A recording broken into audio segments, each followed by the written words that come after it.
नमस्कार। सारी दुनिया मेहनत करती है, तमाम तरह के प्रपंच और अच्छी और बुरी बातों में लगी रहती है ताकि उनके पास पैसे बहुत सारे आ जाएं।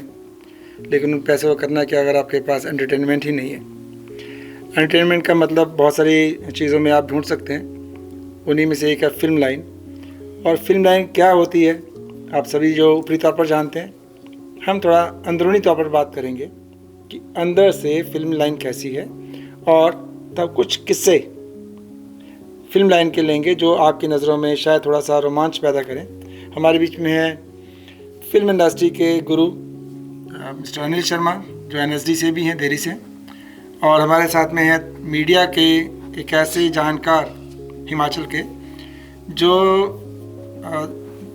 कई तरह के विषयों में अपने आप को आगे रखते हैं, जानकारियाँ आप तक पहुँचाते हैं। उनमें से एक फिल्म लाइन भी है या एंटरटेनमेंट इंडस्ट्री भी है जिसके लिए वो काफ़ी एग्रेसिव रहते हैं। आप हैं मिस्टर कीर्ति और इनके चैनल हैं कई तरह के, इसमें एक फेसबुक भी है और अदर सोशल मीडिया है। थोड़ा आप बताइएगा। मेरा नाम कीर्ति कौशल है और जो स्टार्ट टुडे वो मेरा लोकल लेवल पर जो चैनल है वो चलता है और लोगों में बहुत पसंद भी किया जाता है। जी, हम जानते हैं। जी, स्टार टुडे जो है बेसिकली हिमाचल के लिए है और ख़ासकर ये कौन सा एरिया आता है, मतलब शिमला से लेकर और नारकंडा तक आपको जाता है? बिल्कुल, वैसे तो ऑल ओवर हिमाचल में हमारे जो रिपोर्टर्स हैं वो है और लगातार जो खबरें हैं वो हमारे तक भेजते रहते हैं और मोस्टली जो हम कवर करते हैं वो जो सोलन है, शिमला है, यानी पूरे डिस्ट्रिक्ट को हम कवर करते हैं। पूरे डिस्ट्रिक्ट को कवर करते हैं। तो आज थोड़े से फ़न की बातें करेंगे, कुछ मज़े की बातें करेंगे, चर्चाएँ करेंगे फिल्म लाइन के बारे में। शुरुआत करते हैं अनिल शर्मा जी से, कुछ किस्से कहानियाँ और कुछ आपसे जानकारी लेंगे कि आपका नज़रिया क्या है किसी टॉपिक पर और सर का नज़रिया क्या है। जी, जैसे फिल्म इंडस्ट्री में हम कई बार बात करते हैं कि आज के कलाकारों में और पहले कलाकारों में कुछ डिफरेंस आप देखते हैं और मैंने आपकी बातें कुछ सुनी कि आपके विषय कुछ अलग थे और इनका टॉपिक कुछ अलग थे। तो यहाँ से शुरू करते हैं कि इनके पास क्या किस्से हैं। नहीं, किससे क्या, आपका जो पहला सवाल है कि भाई जो पहले के कलाकार थे और आज के कलाकार हैं उनमें क्या फ़र्क है। जी, तो पहले के कलाकारों में आज के कलाकारों के फ़र्क की बात करने से पहले ज़रूरी ये है कि हम लोग ये जान लें कि कोई भी चीज़ जो है उसका एक मूल होता ही है, उसके बाद उसका धीरे धीरे विकास होता है। इसी तरीके से कलाकार या आप कहें अभिनेता, तो आज से 40-50 साल पहले की जो फिल्में हैं उनके एक्टर्स को आप देखिए, उनके अभिनेताओं को आप देखिए और आज के अभिनेताओं को देखिए तो एक टेक्निक में, एक्टिंग के टेक्निक में बहुत फ़र्क मिलता है।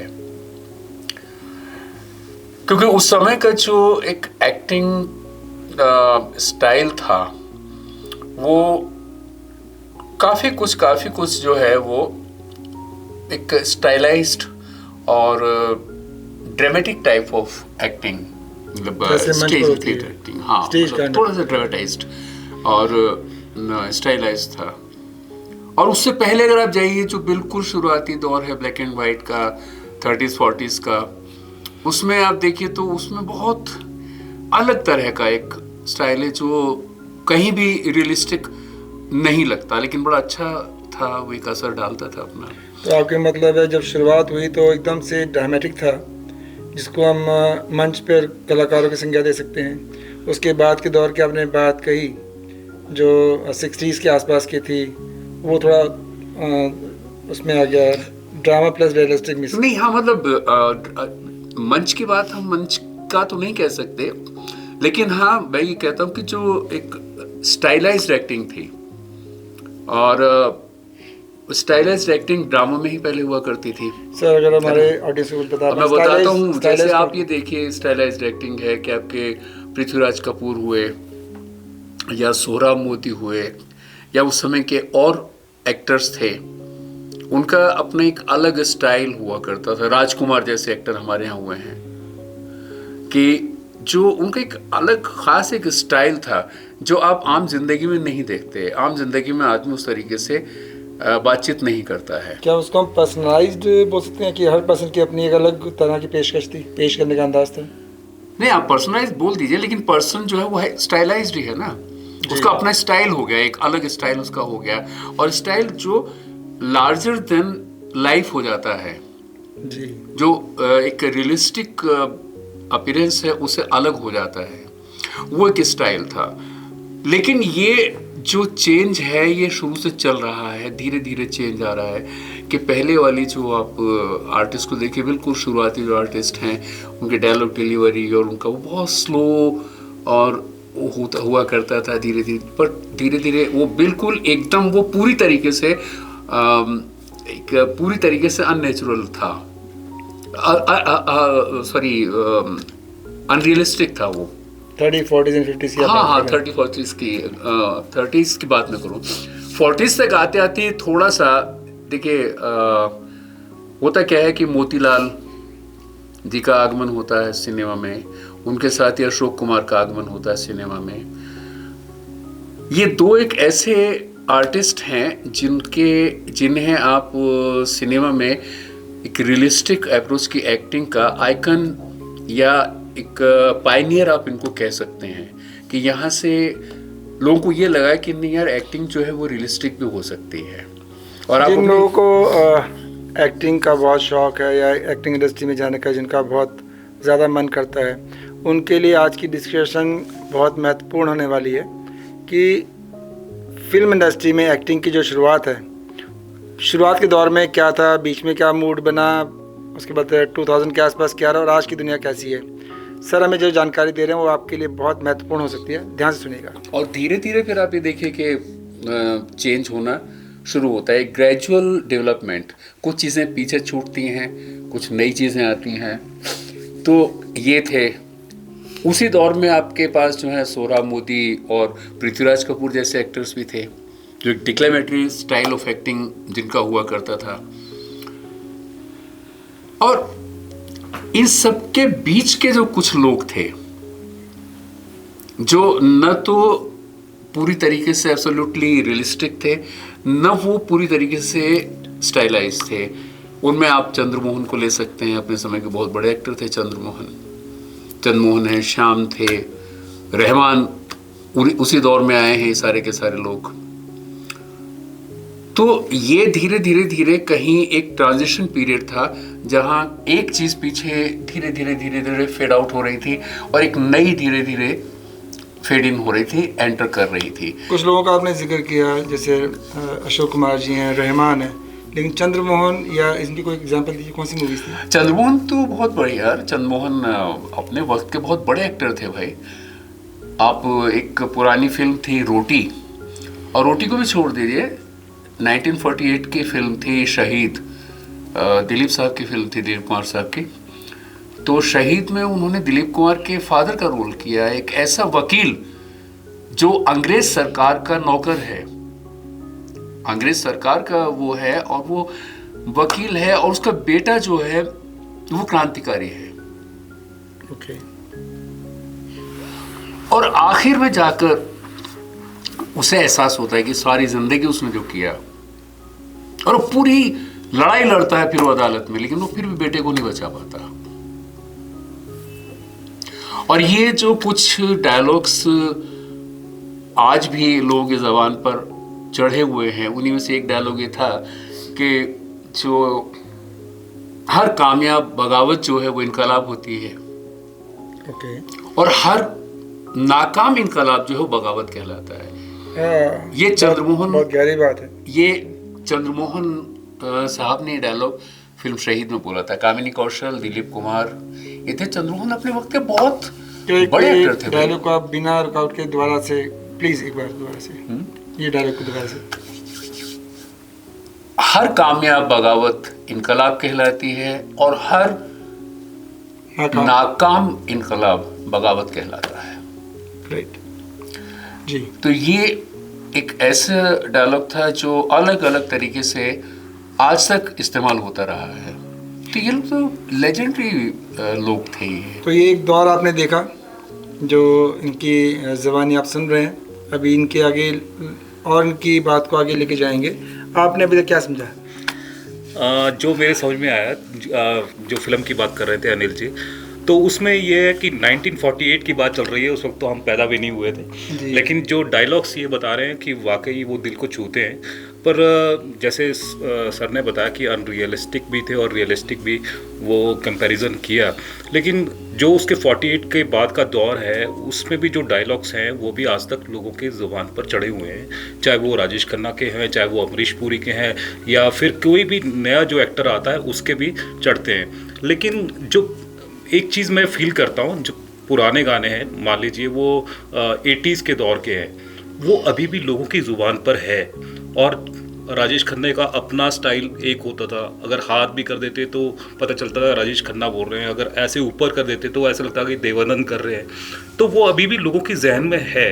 लेकिन बात निकल कर ये आती है कि उसके बाद का जो दौर है, अमिताभ बच्चन के बाद का जो दौर है या धर्मेंद्र की बाद का दौर है, उसमें जो एक्टर है वो दिल पर छाप नहीं छोड़ पा रहे। उनके डायलॉग्स चलते हैं, एक फिल्म आती है और फिल्म देखकर हम एंटरटेन तालियां बजाते हैं, लेकिन वो चले जाते हैं, हमारी जहन पर नहीं, छाप नहीं छोड़ते।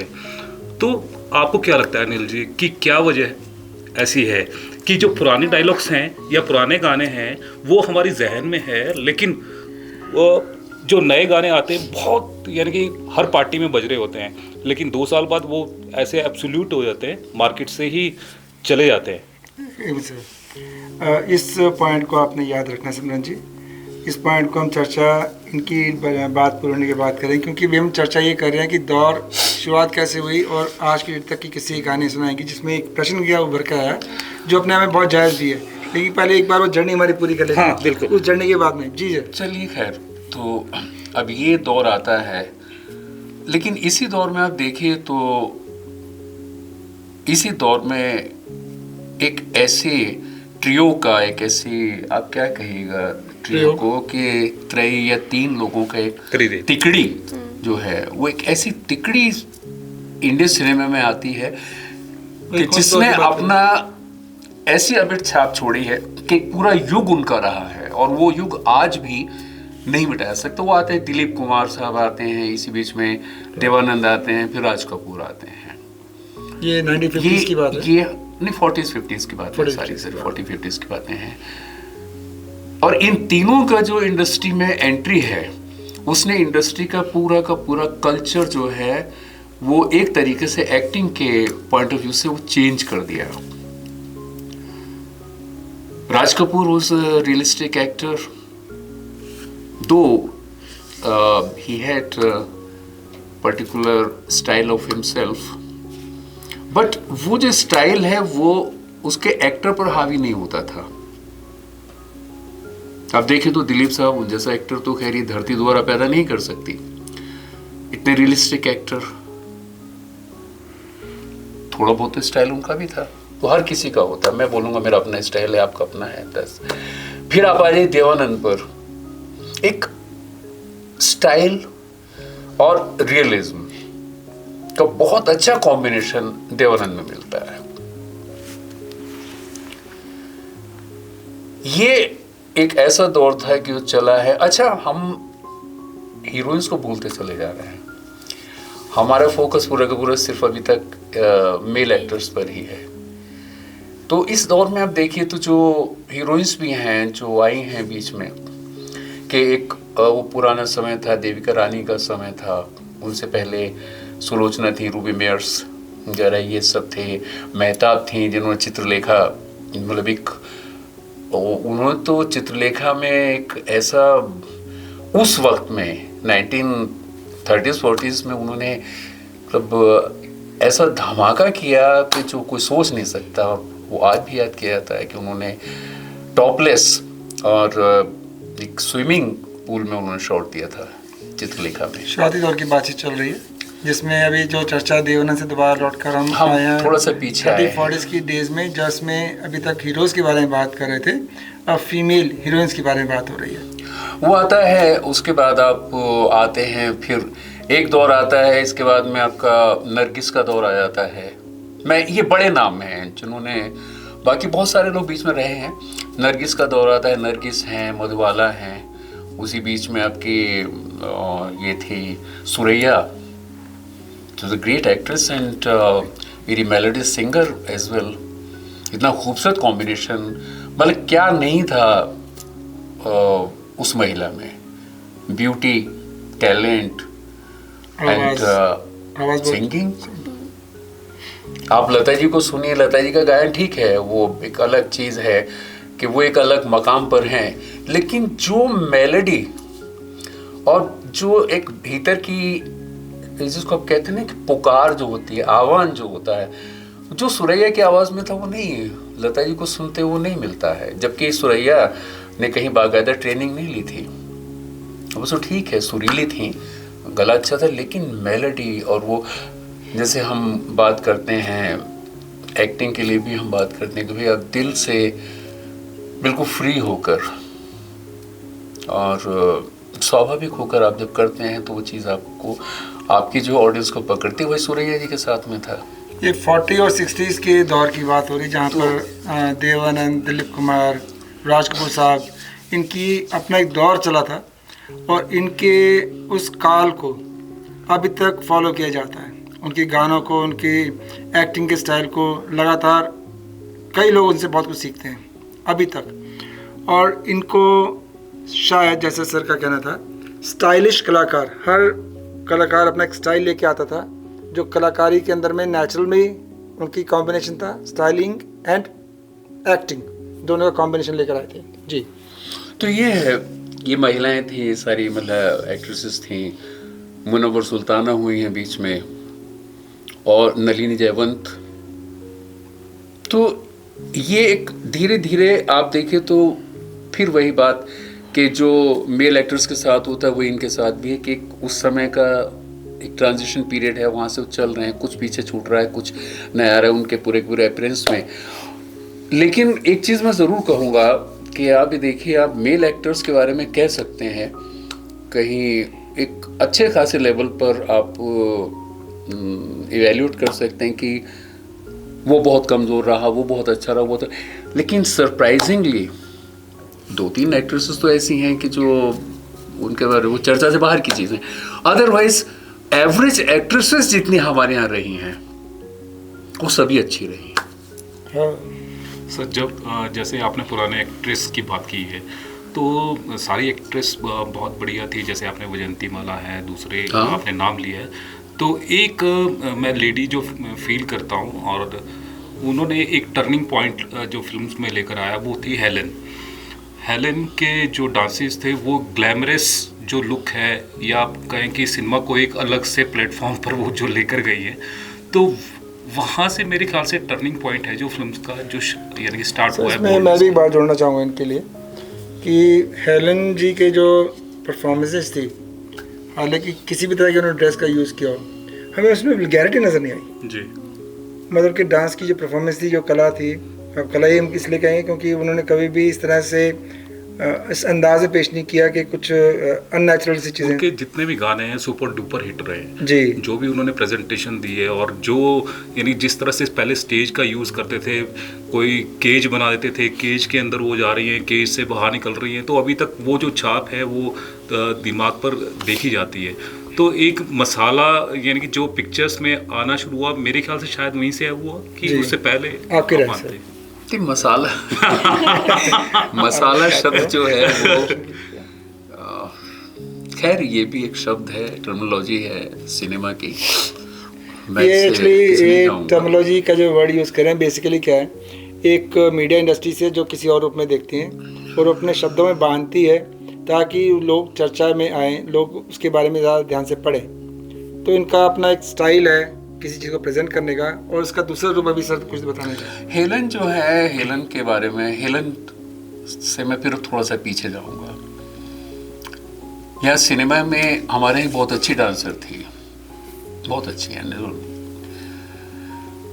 मार्वलस, कुकू। और एक दौर वो था कि कुकू के अलावा किसी फिल्म की अगर कहीं डांसर की ज़रूरत है तो वहाँ कुकू का होना एक मतलब अनिवार्य शर्त जैसी होती थी। और वो सिर्फ डांसर नहीं थे कि डांस आइटम के लिए आती थी, वो एक्ट्रेस बहुत अच्छी थी और वो उन्होंने कैरेक्टर्स बहुत प्ले किए हैं, अच्छे कैरेक्टर्स प्ले किए हैं। कुकू एक उसमें डांस में, मतलब एक ग्रुप डांस था सिनेमा का, तो उसमें कुकू हेलन को लेकर आई थी। और लेकिन वही है कि ट्रांजिशन की जो मैं बात करता हूँ कि भाई कुछ जाता है कुछ आता है, तो कुकू का अपना टाइम काफ़ी हो चुका था, 10-12 साल उन्होंने फिल्मों में कर लिया था काम। हेलन बिल्कुल नई लड़की थी, 15-16 साल की थी उस समय, तो कुकू लेकर आई थी हेलन को, तो वो डांस हुआ। उसके बाद हेलन आगे बढ़ती चली गई। हेलन के साथ जो बात है, सबसे बड़ी बात ये है कि जो कहते हैं कि बात वहीं आ जाती है कि जो एक्टिंग के बारे में भी हम बात करते हैं हमेशा, कि जब तक आप दिल से पूरी तरीके से साफ नहीं हैं, खाली नहीं हैं, आप अच्छा काम नहीं कर सकते। नहीं, आप बिल्कुल, आपको क्लीन भीतर से होना चाहिए, एकदम क्लीन, खाली खाली। हाँ, तो वो बिल्कुल क्लीन थी एकदम हेलन। अब बात आ जाती है, आपने अश्लीलता का सवाल उठाया। अश्लीलता हेलन के उसमें इसलिए नज़र नहीं आती, ये एक्चुअली एक ऐसा विषय है कि बहुत लंबी बहस हो सकती है कि ये सब्जेक्टिव मैटर है। अश्लीलता कोई चीज़ मेरे लिए अश्लील है, आपके लिए नहीं है ना। लेकिन मैं जो एक जनरल चीज़ मैं कह सकता हूँ कि हर एक की अपना अपना एक कल्चर है, उसके हिसाब से आदमी जीता है। आप वेस्टर्न लड़कियों को देखिए, मैं आपको फ़र्क बता रहा हूँ। आप उन्हें बीच पर देखिए, वो 2 पीसेस में आपको दिखाई देंगी, सब दिखाई देंगी और वेरी फ्री, ठीक है। वो उनका कल्चर है और उस कल्चर की वजह से वो उनके लिए वो सहज है। जब आप उन लड़कियों को देखते हैं तो आपके मन में कहीं कोई, मैं अपनी बात कर सकता हूँ, मेरे मन में कहीं कोई चीज पैदा नहीं होती। ऑन द कंट्रेरी, जब मैं किसी एशियन लड़की को देखता हूं कि वो 2 पीस में आ गई है या कोई बोल्ड इन कर रही है, आप अगर उसके चेहरे को गौर से देखिए तो वो लगता है कि वो भीतर से कहीं सहज नहीं, भीतर से कहीं कश्मकश में है। और वो कश्मकश जो है कि वो करना भी नहीं चाहती, लेकिन उसको करना पड़ रहा है ना। कई लड़कियां हैं कि भाई ठीक है, आप वो काम कर रहे हैं, तो आमतौर पर सिनेमा में तो क्लीवेज लाइन बहुत आम चीज है। जब लो कट ब्लाउज पहन रहे कुछ है तो क्लीवेज लाइन। जिनका संस्कार नहीं है ऐसा, उनके लिए हल्की सी क्लीवेज लाइन इतना बेसा दिखाना, वो असहज हो जाती हैं, वो चीज़ फिर अश्लील बना देती है। लेकिन जैसे सर हम आजकल देखते हैं, मतलब आजकल के, ये आप सभी के टाइम की बात है, पर आजकल जो भी सॉन्ग्स आ रहे हैं, जो भी आइटम सॉन्ग्स आ रहे हैं, उसमें हम देखते हैं कि सबसे पहले ड्रेसेस को थोड़ा एक वेस्टर्न टच हमेशा हर एक ड्रेस में रहता ही है। और आज उस बारे में आपका क्या कहना है, आप सभी का, जो आजकल के आइटम सॉन्ग्स की अगर हम बात करते हैं? मैं इसका जवाब इस तरीके से दूंगा, अगर समझ सको तो, कि हमारे एक बात कही जाती है और जो दोनों पे लागू होती है, मेल फीमेल दोनों पे, कि आदमी जो है ना, वो चाहे उसने कुछ भी किया हो अपनी जिंदगी में, लेकिन वो पत्नी कैसी चाहता है, सीता जैसी। और यही चीज फीमेल्स पर लागू होती है। उन्होंने कुछ भी किया हो जिंदगी में, लेकिन पति ऐसे दूसरे नहीं, बाकायदा भाई शान से, बाकायदा जो शादी के सारे रिवाज होते हैं, ये होता है, वो सब होने चाहिए। मुझे मेहंदी भी लगे, मुझे हल्दी भी लगे, और मैं मेरा घूंघट भी कढ़ा हुआ हो, और बारात आए, और ये सब, तो ये चीज़ है, ये असहजता है। वहाँ नहीं है। हमारे यहाँ हम 2 चीज़ों के बीच में फंसे होते हैं हमेशा। कहने को हम कितने मॉडर्न हो जाएं, लेकिन जो हमारा संस्कार है, जो हिंदू संस्कार हमारा है, इंडियन जो संस्कार हमारे भीतर बैठा हुआ है, वो कहीं ना कहीं जो है वो टकराता है। और वो टकराहट जो है वो आपके पूरे के पूरे व्यक्तित्व में और ख़ास तौर से अपनी आँखों में वो साफ दिखाई देते, और आँखें ही आपकी आपको अश्लील बनाती हैं, आपका लुक जो है वो आपको अश्लील बनाता है, बॉडी नहीं बनाती अश्लील, ये बाकी कोई हिस्सा अश्लील नहीं बनाता, आपका लुक अश्लील बनाता है। इसके बारे में थोड़ा और बताएंगे, लुक किस तरीके से? भाई आप जिंदगी में जो कुछ होते हैं, आपका पूरा का पूरा व्यक्तित्व तो आपकी आंखों में होता है ना, पूरा का पूरा व्यक्तित्व आपकी आंखों से झलकता है, आपकी पूरी सोच आपकी आंखों में आ जाती है। उसको ये कहना चाहते हैं कि जो उनका ये क्वेश्चन था कि आजकल भी आप देखते हैं, मतलब उस दौर की बात कर रहे थे जब हेलन ने परफॉर्मेंस दिया, आजकल दौर में भी सेम चीज़ें लागू हो रही हैं, तो इसके बारे में अश्लीलता का आजकल के सर हेलन वाज नॉट इंडियन, जी हेलन बर्मीज थी और क्रिश्चियन थी वो जी वहाँ की। ठीक है, बर्मा एक वक्त में भारत का हिस्सा रहा, लेकिन उनकी कल्चर बिल्कुल अलग थी, वो एक फ्री कल्चर से निकल कर आई थी। उनके यहाँ ये चीज़ें वो बहुत मायने नहीं रखती हैं। लेकिन जैसे हमारे यहाँ ये चीज़ें आप कह रहे हो कि वो एक मन में रहता है, हमारे यहाँ चीज़ें हाँ, तो मायने हमारे रखती तो हैं। रहता है, आज भी रहता है। लेकिन अब की जो इंडस्ट्री बन चुकी है वहाँ पे वेस्टर्न टच देना, वेस्टर्न क्लोथ्स वो पहनाना, उस बारे में आप क्या? नहीं वो ठीक है, वो तो ठीक है, वो डिमांड है, वो लड़कियां वो डिमांड पूरा करती हैं, लेकिन मैं फिर वही बात कहूँगा कि वो करती हैं प्रोफेशन के लिए, लेकिन सहज नहीं। लेकिन सहज सहज नहीं है वो। और सहज ना होना अश्लीलता की एक रूप लेके आते हैं। जैसे मैं इसमें एक चीज़ और बात करूँगा, जैसे पुराना दौर और नए दौर की बात चल रही है, तो पुराने दौर में क्या था कि एक्टिंग ज़्यादा होती थी, एक्टिंग ज़्यादा दिखती थी और शक्ल इतनी ज़्यादा मायने नहीं रखती थी। बेशक यानी पहले उसमें अच्छी लेडीज़ भी थी और अच्छे लुक वाले जेंट्स भी थे, लेकिन अगर टुनटुन की अगर बात करें, बहुत ज़्यादा हैवी थी वो। और ओमपुरी साहब की बात करें तो यानी कि उनकी जो एक्टिंग थी, एक्टिंग से उन्होंने पहचान बनाई है।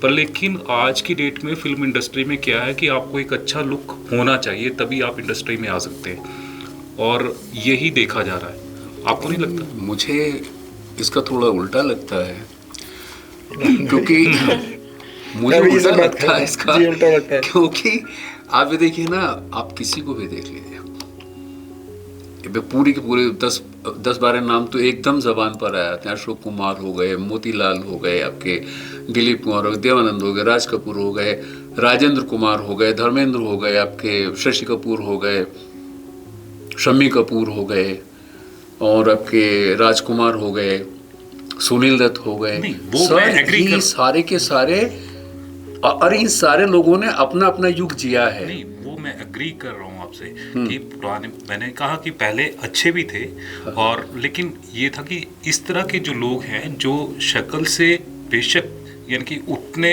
अपने आप को हीरो प्रेजेंट नहीं कर सकते थे, लेकिन वो हीरो से कम भी नहीं रहे। लेकिन आज के दौर में इस तरह से कोई भी नहीं है, डिमांड यही है कि अच्छे होने चाहिए। जैसे मैंने आपको बताया, जैसे अमरीश पुरी है, ठीक है, और साथ में मैंने जितने भी आपको एक्टर अभी गिनवाए हैं, चाहे वो टुनटुन है चाहे दूसरे हैं, शक्ल बेशक उतनी ज़्यादा अच्छी नहीं थी, लेकिन फिर भी पहचान उन्होंने बनाई और सबके दिलों में भी राज किया।